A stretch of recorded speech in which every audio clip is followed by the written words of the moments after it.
12ஆம் வகுப்பு தமிழ் முதல் இடைப்பருவத் தேர்வு 2025. பலவுள் தெரிக. ஃபஸ்ட்டு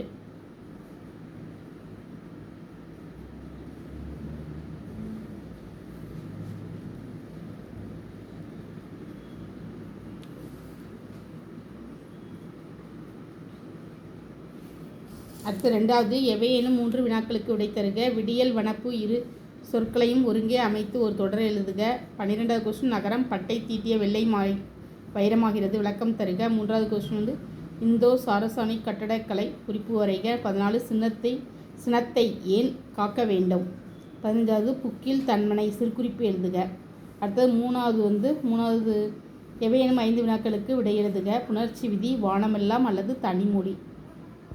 அடுத்து பகுபத உறுப்பிலக்கணம், கலங்கி, சாய்ப்பான், மயங்கொலி சொற்களை ஒரே தொடரில் அமைத்து எழுதுக. தலை, தழை, தழை, விளை, விளை, விளை, கலைச்சொல் எழுதுக. சாஃப்ட்வேர், மியூசியம், உவமை தொடர்களை சொற்றொடர்களாக அமைத்து எழுதுக. அச்சாணி இல்லாத தேர்போல், உள்ளங்கை நெல்லிக்கனி போல.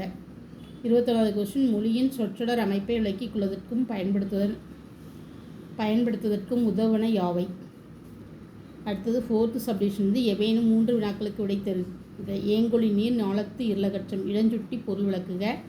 23வது கொஸ்டின் சென்னை அறிவின் நகரம் என்பதை சான்றுடன் விளக்குக. 24வது கொஸ்டின், அன்பு அரணும் உடைத்தாயின் இல்வாழ்க்கை பண்பும் பயனும் அது இக்குறட்பாலில் இடம்பெற்றுள்ள அணியை விளக்குக. 25வது இலக்கிய நயம் பாராட்டி எழுதணும்.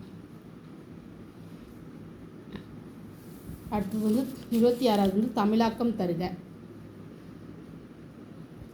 5th கொஸ்டின் ஏதேனும் ஒன்றைக்கு மட்டும் விடை தருக. பொறுப்புணர்ச்சி இன்றி இருந்த ஊரை தன் பொறுப்புணர்வால் மாற்றிய மருதனின் பண்பு நலத்தை விவரிக்க. அல்லது நீங்கள் வியந்து பார்த்த ஒரு நகரம் குறித்து இருபக்க அளவில் கட்டுரை வரைக. மனப்பாட பாடல்களை பிறழாமல் எழுதுக. Thank you. Please subscribe my channel.